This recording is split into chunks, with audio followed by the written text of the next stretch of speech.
Terima kasih Anda masih bersama kami di Kabar Petang. Kita lanjutkan dialog, saya ingin ke Mas Kirdi. Mas Kirdi, saling cibir antar paslon ini sebenarnya menjadi gaya yang serius, yang sengaja dilakukan, atau sekedar bumbu-bumbu saja?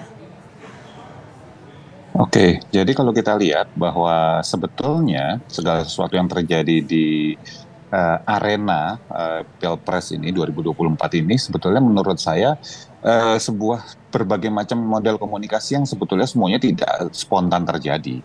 Kalau kita perhatikan bahwa kenapa sih banyak orang kemudian menggunakan banyak ya berseliweran kemudian menggunakan sindiran seperti itu, kan ini sebetulnya model komunikasi yang tidak asing di masyarakat Indonesia yang kalau secara ilmu komunikasi kita melihat ini sebagai model komunikasi yang sifatnya pasif agresif.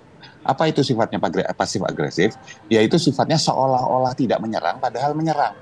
Gitu. Kalau ditanya bahwa sindiran ini juga gimmick, nggak mau siapapun yang berani bilang bahwa sindiran ini bukan gimmick, ya artinya cuma ngeles doang gitu loh istilahnya. Nah, logikanya gini, komunikasi pasif agresif ini kebagi ada sindiran, ada fitnah, ada gibah dan sebagainya lah. Dan ini kan segala sesuatu ini kan terjadi oleh masyarakat kita bukan sesuatu yang baru gitu loh. Dan bahkan ini pernah dibahas oleh Muchtar Lubis pada seorang wartawan ya, penulis wartawan, tokoh senior dalam budayawan kita yang dalam pidatonya pada tahun 1977 di tim Taman Ismail Marzuki dia bilang tentang sifat-sifat orang Indonesia dan beberapa diantaranya ada yang feodal, ada yang bagus juga ya. Tapi ada ini feodal, kemudian enggan bertanggung jawab, dan satu lagi salah satunya yang paling menohok adalah munafik. Ini nggak bicara tentang semua orang Indonesia tentu saja.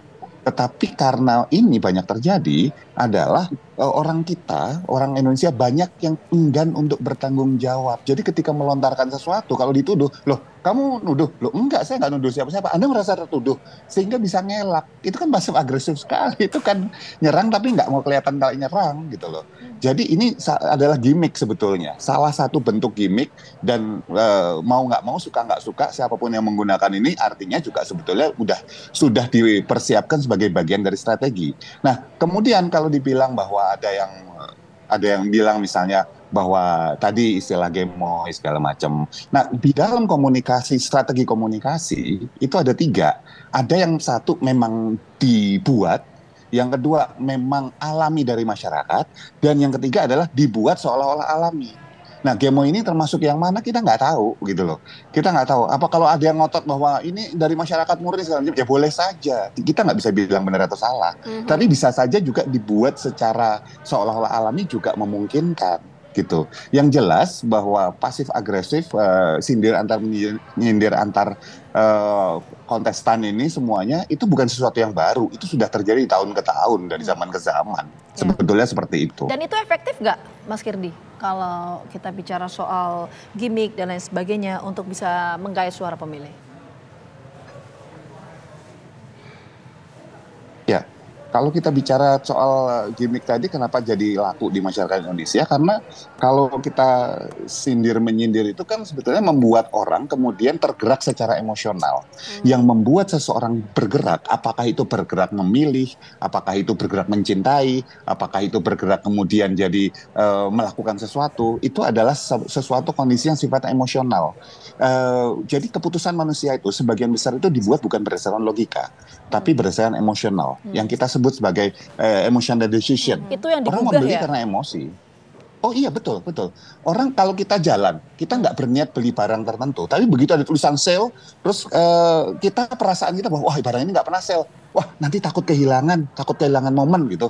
Itu kan perasaan. Oke. Terus misalnya ada orang gitu ya cerita tentang apa di sosial media tentang ada yang misalnya urunan gitu ya dana untuk sumbangan gitu. Terus di situ ada orang anak kecil nangis segala macam gitu. Kita punya duit misalnya sejumlah tertentu gitu.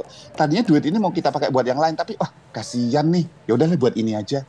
Itu kan emotional decision sebetulnya. Nah, sindiran tadi itu adalah bagian dari strategi komunikasi untuk membangkitkan emosi. Begitu capresnya itu ngomong nyindir pihak tertentu, pendukungnya kan ketawa, ngakak. Begitu ngakak, deng, sugestinya kan bisa dimasukin, kan masuk itu.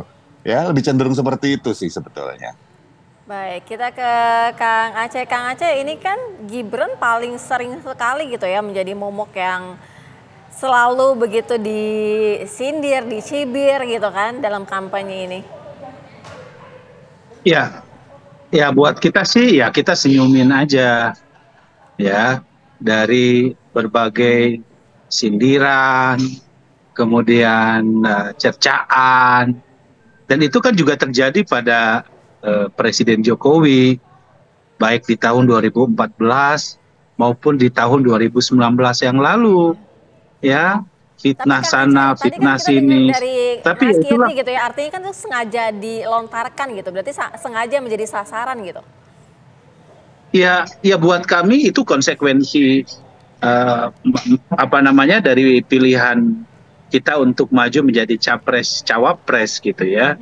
Jadi bagi kami tentu apa yang di ditujukan, misalnya salah satu yang sekarang ramai kepada Mas Gibran, tentu ya kita senyumin aja ya. Oke. Bagaimanapun masyarakat juga pasti akan bisa menilai itu Oke. mana yang memang tujuannya adalah apa namanya memberikan kritik membangun, mana tujuannya memang ingin mencerca ya biasa aja gitu. Oke, Kang Aceh, mungkin di segmen ini saya ingin Kang Aceh menanggapi tadi yang disampaikan oleh Mas Kirdi ya, bahwa gimmick itu memang sengaja didesain, diciptakan di tengah masa kampanye untuk menggugah psikologis dari para pemilih sehingga ini efektif untuk menggait suara pemilih. Anda sepakat nggak sih Ya, soal ini, Kang Aceh? iya, setiap capres, cawapres memiliki strateginya sendiri-sendiri ya untuk bisa menarik simpati publik gitu. Apa yang kami lakukan tentu bagian dari upaya kita untuk bagaimana memilih Presiden Prabowo Gibran juga harus lahir dari arus bawah ya, bukan hanya sekedar kita menyampaikan pesan-pesan yang sifatnya gagasan, tetapi kita harus tahu juga untuk menyampaikan pesan tersebut tentu harus dengan strategi di mana masyarakat bisa melihat dari gagasan tersebut Oke. ada dalam kerangka yang bisa menarik perhatian publik. Oke, termasuk Tetapi dengan gimmick itu ya, saya Kang ingin Aceh? tegaskan kepada Bapak Ibu sekalian bahwa bagi kami ya istilah Gemoy pun sesungguhnya adalah istilah yang muncul dari masyarakat itu sendiri gitu ya. Oke. Tentu bagi kami ini menyenangkan ya, dan kami tanggapi ini dengan kegembiraan juga Oke. gitu. Jadi ketika Pak Prabowo turun ya Pak Prabowo memang begitu adanya gitu ya, dengan apa namanya orang menyebutnya kok dengan cara Gemoy sih ya, ya begitulah adanya gitu. Oke, Oke. ya saya mau langsung ke Bang Mardhani. Seberapa efektif sebetulnya gimmick ini diciptakan di tengah masa kampanye untuk mendulang suara, Bang Mardhani? Memang eranya era sosial media dan 56% pemilih itu milenial dan Gen Z. Kalau digabungkan keduanya tuh memang ketemu titik bahwa politik itu harus menyenangkan, politik itu harus sesuatu yang nyantai ya. Tetapi lagi-lagi kalau pemimpin kan dia tidak ikut kepada selera pasar saja, tapi dia bisa mengarahkan, meningkatkan kualitas dari pasar agar terjadi demokrasi yang berkualitas ya. Saya agak khawatir ya, kayak tadi nyun sewu punten Kang Aceh ya, tentang politik gemoy. Kalau Pak Prabowo mungkin nggak sengaja, tapi habis itu kan ada fabrikasi, ada yang joget gemoy lah, ada yang macam-macam, ada yang flash mob macam-macam. Jadi memang sepertinya memang diproduksi. Boleh jadi memang tim konsultan sebelah sana tuh memang memproduksi ini. Katanya kan di Bongbong Marcos kemarin agak sukses tuh menggunakan TikTok dengan gaya-gaya kayak gini.